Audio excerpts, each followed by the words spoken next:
छात्रों, कल हम लोग विलयन की सांद्रता के बारे में अध्ययन कर रहे थे और इसके बारे में आप लोग को बताया भी गया था कि विलयन की सांद्रता अलग अलग पैरामीटर पे मापा जाता है, जिसमें आप लोग को द्रव्यमान बटे द्रव्यमान यानी W/W जो है परसेंटेज के आधार पे कल मैं बताया और द्रव्यमान बटे आयतन के आधार पे बताया। आज और अलग पैरामीटर पे इसको बताया जाएगा, जैसे आयतन बटे आयतन प्रतिशत, यानी इसको हम लोग वॉल्यूम अपान वॉल्यूम प्रतिशत के नाम से भी जानते हैं। इसका अर्थ क्या हुआ, जैसे कि आप लोग जानते हैं, जैसे ये वॉल्यूम का मतलब होता है आयतन, यानी आयतन होता है, इसका मतलब ये है कि 100 ml विलयन में उपस्थित विलेय की ml में मात्रा को हम लोग आयतन प्रतिशत कहते हैं। जैसे आप लोग को लिखना होगा तो लिख सकते हैं 100 ml विलयन में उपस्थित विलेय के ml में मात्रा, उस विलयन की सांद्रता को आयतन प्रतिशत कहते हैं। यदि कोई विलयन दिया हो और उसकी जो है 100 ml में वो विलयन जो है 75 ml उसमें विलेय हो, 100 ml का यानी सोल्यूशन, टोटल सोल्यूशन की मात्रा 100 ml हो और उसके विलेय की मात्रा 75 ml हो, तो ऐसे विलयन का आयतन प्रतिशत ज्ञात करना हो, हम लोग आयतन प्रतिशत ज्ञात करने के लिए क्या करते हैं, तो 100 75 अब बटे क्या है 100 मल्टीप्लाई 100 कर देंगे। इस तरह से उस विलयन का आयतन प्रतिशत 75% निकल जाएगा। तो अब आगे हम लोग पीपीएम में सांद्रता पढ़ेंगे। तो पीपीएम में सांद्रता यानी पर पार्ट मिलियन होता है और इसमें सांद्रता कैंसर सेल्स के बारे में हम लोग अध्ययन करते हैं। यानी क्या है कि मिलियन में, लाखों सेल्स में कितने कैंसर की सेल है, इसके बारे में हम लोग पता करते हैं इस सांद्रता के द्वारा।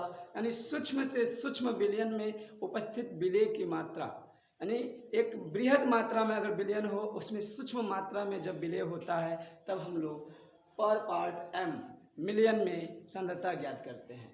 अब जैसे एक खारे समुद्र में जो है नमक मिलता है और समुद्र एक अथाह सागर है, लेकिन एक विलयन उसमें है, जो समुद्र का जल है वो खारी जल है और ये जो है नमक का विलयन है, NaCl का विलयन है, अनेक लवणों का विलयन उसमें है। तो प्रत्येक लवण का अगर सांद्रता उसमें ज्ञात करना होता है तो पीपीएम में हम लोग ज्ञात करते हैं। तो पीपीएम में सांद्रता जो होता है मिलियन में, इसका डिफिनीशन क्या लिख सकते हैं, 10⁻⁶ ग्राम विलयन में उपस्थित विलेय की ग्राम में मात्रा उस विलयन की पीपीएम में सांद्रता कहलाती है। जैसे अगर परीक्षा में दे दे सोडियम क्लोराइड की 10 पीपीएम विलयन से तात्पर्य है, मतलब इससे क्या तात्पर्य है, इसका मतलब है कि 10⁻⁶ ग्राम विलयन में 10⁻⁶ ग्राम विलयन में 10 ग्राम सोडियम क्लोराइड उपस्थित है। यदि इसी तरह यहाँ पे सोडियम क्लोराइड ना देकर अगर दे दे कैल्शियम सल्फेट की 20 पीपीएम विलयन से तात्पर्य है, तो इससे क्या तात्पर्य है, तो लिख सकते हैं कैल्शियम सल्फेट की 20 पीपीएम विलयन से तात्पर्य है इतना ग्राम विलयन में 20 ग्राम कैल्शियम सल्फेट उपस्थित है, कैल्शियम सल्फेट उपस्थित घुला है। तथा गैसों के लिए पीपीएम में सांद्रता ज्ञात करने के लिए फॉर्मूला है विलेय की मात्रा ग्राम में गुणे 10⁶ और बटे विलयन की मात्रा ग्राम में, और या पीपीएम पर पार्ट मिलियन में सांद्रता बराबर विलेय के मोलों की संख्या गुणे 10⁶ बटे विलयन में मोलों की संख्या। अब आते हैं हम लोग कुछ सवाल लगाते हैं, जैसे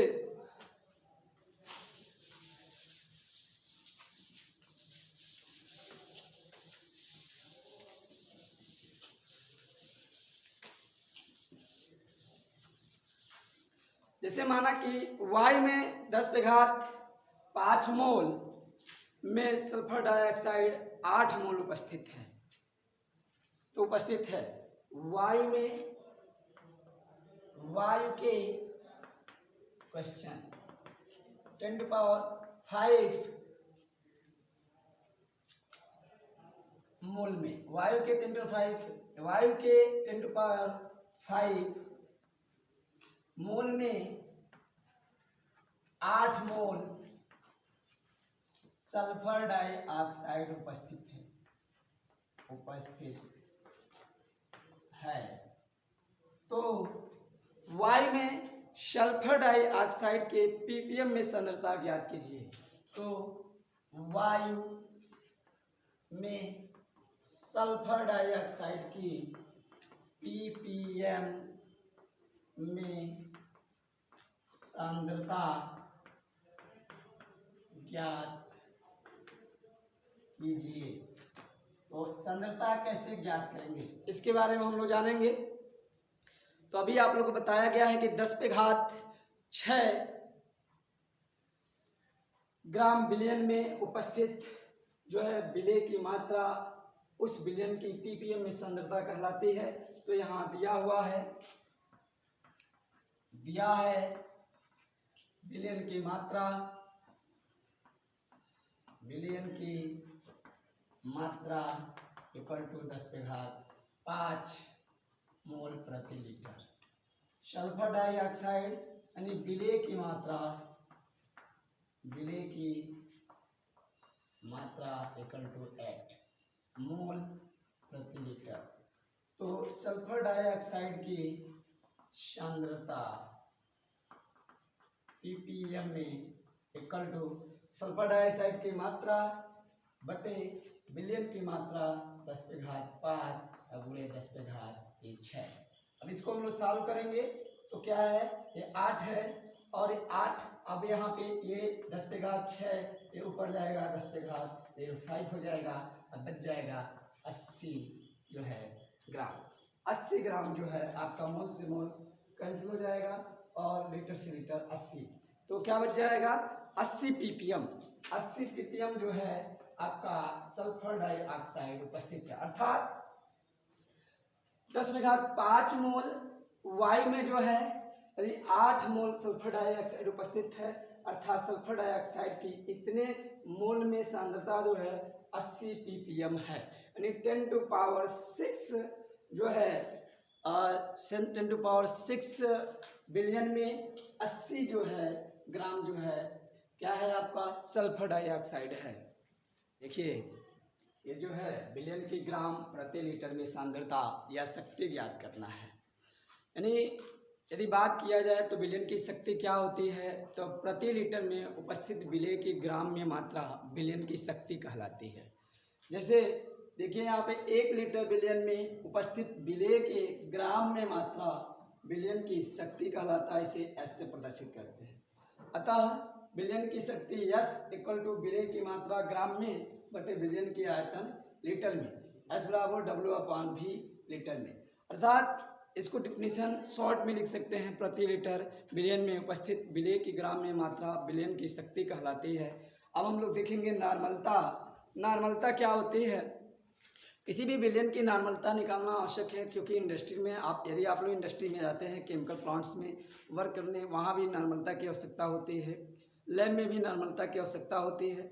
इसलिए विलयन जो चैप्टर है रसायन विज्ञान का हार्ट की तरह काम करता है, यानी केमिकल के क्षेत्र में यह एक हृदय की तरह फंक्शन करता है। इसलिए रसायन विज्ञान के प्रत्येक जो है रसायन विज्ञान में विलयन की सांद्रता यानी कंसंट्रेशन का पैरामीटर पे सवाल भी सॉल्व किया जाएगा। न्यूमेरिकल प्रॉब्लम आप लोगों को बताया जाएगा आगे। सबसे पहले थ्योरेटिकल बताया जा रहा है, सूत्र बताया जा रहा है, बेसिक चीज़ें आप लोग जान लें, फिर हम लोग जो है न्यूमेरिकल इस पर सॉल्व करेंगे। तो नॉर्मलता का मतलब क्या होता है, तो नॉर्मलता का मतलब होता है प्रति लीटर विलयन में उपस्थित विलेय के तुल्यांकों की संख्या को नॉर्मलता कहते हैं। अब परीक्षा में विलयन कभी कभी ml में दे देता है, मिलीलीटर में, तो आप लोग को उसको लीटर में चेंज करना होगा। तो जैसे कि आप लोग जानते हैं कि पैमाना याद करना है, 1 लीटर बराबर 1000 ml। इस तरह से इस पैमाना के द्वारा हम लोग अगर ml में परीक्षा में देता है तो उसको लीटर में हम लोग चेंज कर सकते हैं। तो अब यहाँ परीक्षा में पदार्थ के तुल्यांकों की संख्या डायरेक्ट नहीं देता है। अब तुल्यांकों की संख्या हम लोग को निकालना है, तो तुल्यांकों की संख्या निकालने के लिए हम लोग को क्या करना होगा, तो तुल्यांकों की संख्या बराबर विलेय का भार बटे विलेय का जो है तुल्यांकी भार होता है, विलेय का तुल्यांकी भार होता है। तो इस तरीके से एक नया फार्मूला प्राप्त होता है। तो सबसे पहले आप लोग लिख लें नॉर्मलता 1 लीटर विलयन में उपस्थित विलेय के ग्राम तुल्यांकों, इस ग्राम तुल्यांकों को हम लोग तुल्यांक भी बोलते हैं। तुल्यांक की संख्या विलयन की नॉर्मलता कहलाती है। इसे कैपिटल एन से प्रदर्शित करते हैं। इसका इकाई तुल्यांक प्रति लीटर है। अतः नॉर्मलता बराबर विलेय के तुल्यांकों की संख्या बटे विलयन का आयतन लीटर में होता है। अब परीक्षा में तुल्यांकों की संख्या जो है कभी डायरेक्ट नहीं देता है, तो तुल्यांक की संख्या बराबर होती है, यानी किसी भी जो है विलेय का तुल्यांक होता है विलेय का भार। परीक्षा में विलेय का भार दे देता है। विलेय का भार और विलेय का तुल्यांकी भार के अनुपात, यानी विलेय का भार बटे विलेय का तुल्यांकी भार जब निकालते हैं तो विलेय का तुल्यांकों की संख्या हमें ज्ञात हो जाती है। और जब ज्ञात हो जाती है तो डायरेक्ट हम लोग क्या करते हैं, मान रख लेते हैं और क्या है, नॉर्मलता निकल जाती है। इस तरह से अब एक नया फॉर्मूला हम लोग देखें बनेगा। क्या बनता है तो देखेंगे हम लोग। नॉर्मलता बराबर नॉर्मलता इक्वल टू क्या होगा, क्या भाई देखिए तुल्यांक यानी विलेय के तुल्यांक, इस मान को हम लोग यहाँ रखेंगे और रखेंगे तो नया फार्मूला प्राप्त होगा। विलेय का भार, विलेय का भार ब्रैकेट में ग्राम में, और बटे इस मान को यहां हम लोग सब्स्टिट्यूट कर रहे हैं, बटे विलेय का तुल्यांकी भार, विलेय का तुल्यांकी भार ये हो गया, गुणे विलयन का आयतन, विलयन का आयतन लीटर में। इस तरह से हम लोग को नॉर्मलता का फॉर्मूला मिल गया कि विलेय का भार बटे विलेय का तुल्यांकी भार बटे विलयन का आयतन लीटर में। अब विलेय का तुल्यांकी भार परीक्षा में डायरेक्ट नहीं देता है, तो कैसे हम लोग विलेय का तुल्यांकी भार निकालेंगे, तो आप लोग को याद होना चाहिए कि विलेय का तुल्यांकी भार कैसे निकलता है। विलेय का तुल्यांकी भार जो होता है विलेय का आणविक द्रव्यमान बटे विलेय का संयोजकता, यानी जो आप पदार्थ है, जो पदार्थ है जिस पदार्थ का उपयोग किया जाता है जो है विलयन में, यानी जो घुलता है, जो घुलता है, यानी विलयन में जो विलायक में जो घुलता है पदार्थ, उसका तुल्यांकी भार निकालना है। यानी विलेय का तुल्यांकी भार यदि निकालना है तो क्या होता है, उस पदार्थ का भार है आणविक द्रव्यमान, पदार्थ का आणविक द्रव्यमान अवटे पदार्थ की संयोजकता, पदार्थ की संयोजकता। यदि ये फॉर्मूला याद रहे तो विलेय पदार्थ यानी जो घोला जाएगा उसकी जो है संयोजकता भी हम लोग जो है निकाल सकते हैं। संयोजकता और विलेय का तुल्यांकी भार, जब विलेय का तुल्यांकी भार निकल जाएगा तो नॉर्मलता हम सही तरीके से, आसान तरीके से हम लोग ज्ञात कर सकते हैं। लेकिन यहाँ अणुभार या आणविक द्रव्यमान और पदार्थ की संयोजकता की बात हो रही है। अब इसके बारे में हम लोग बात करेंगे, कैसे ये निकालेंगे। तो पदार्थ की आणविक द्रव्यमान जिसको मोलर मास भी कहते हैं, आप लोग बताया गया है। जैसे हम लोग यदि सल्फ्यूरिक अम्ल ले लें H2SO4 ये विलेय के रूप में, तो इसका तुल्यांकी भार ज्ञात करना है। सल्फ्यूरिक अम्ल का जो है तुल्यांकी भार कैसे ज्ञात करेंगे कि इसका तुल्यांकी भार कितना होता है। तो इसका तुल्यांकी भार ज्ञात करने के लिए सबसे पहले इसका आणविक द्रव्यमान हम लोग ज्ञात करेंगे। आणविक द्रव्यमान ज्ञात करेंगे तो आणविक द्रव्यमान इसका होता है 98 यूनिट या एटॉमिक मास यूनिट। अब देखिए कैसे निकालते हैं, किसी भी यौगिक में उपस्थित परमाणुओं के परमाणु भारों के योग को उसका आणविक द्रव्यमान के रूप में निकाल लेते हैं। जैसे हाइड्रोजन का परमाणु भार 1 होता है, 2 हाइड्रोजन है तो 2 हो जाएगा, और सल्फर का 32 होता है, 1 सल्फर है 32 हो गया, और 1 ऑक्सीजन का 16, तो 4 का 16 चौको 64 हो गया, तो 4 2 6 6 2 8 हो गया, और 6 3 9 98 यूनिट या एटॉमिक मास यूनिट AMU के रूप में निकालेंगे। अब हम सल्फ्यूरिक अम्ल का जो है विलेय के रूप में हो उसका तुल्यांकीय भार ज्ञात करना है। तो उसका आणविक द्रव्यमान तो निकल गया, अब इसकी संयोजकता क्या होती है? तो संयोजकता विस्थापनीय हाइड्रोजनों की संख्या होती है। तो अब क्या करेंगे, संयोजकता इसकी 2 है, यहाँ पे 2 विस्थापन होता है हाइड्रोजन का, या इसको तोड़ लेंगे। जैसे ही इसको हम लोग तोड़ते हैं H2SO4, और तोड़ने के बाद से 2H plus SO4 minus minus आता है। ये संयोजकता को प्रदर्शित करता है, या संयोजकता का अर्थ होता है पावर ऑफ कॉम्बिनेशन, यानी जुड़ने की क्षमता, यानी कितने इलेक्ट्रॉन आपस में जो है क्या है इंटरेक्ट करके जुड़ रहे हैं। तो देखिए 2 इलेक्ट्रॉनों की साझेदारी इंडक्शन है, इसलिए इसकी संयोजकता 2 है। इस तरह से सल्फ्यूरिक अम्ल का तुल्यांकीय भार यदि ज्ञात करना है तो 98 जो है 98/2 कर देंगे। इस तरह से क्या हो जाएगा, 2 चौको 8 हो गया, और 2 9 18 49 हो जाएगा।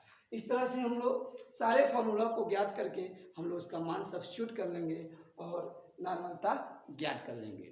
अब आगे हम लोग नॉर्मल विलयन पढ़ेंगे कि नॉर्मल विलयन होता क्या है, इसके बारे में जानेंगे। तो देखते हैं कि नॉर्मल विलयन क्या है।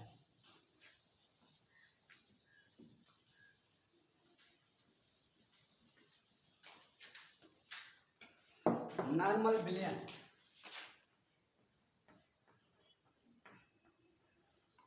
नॉर्मल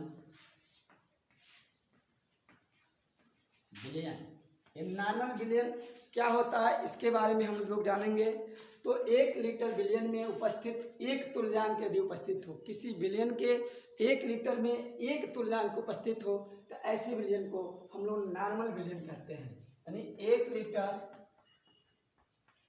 विलयन में यदि एक तुल्यांक विलेय उपस्थित हो तो ऐसे विलयन को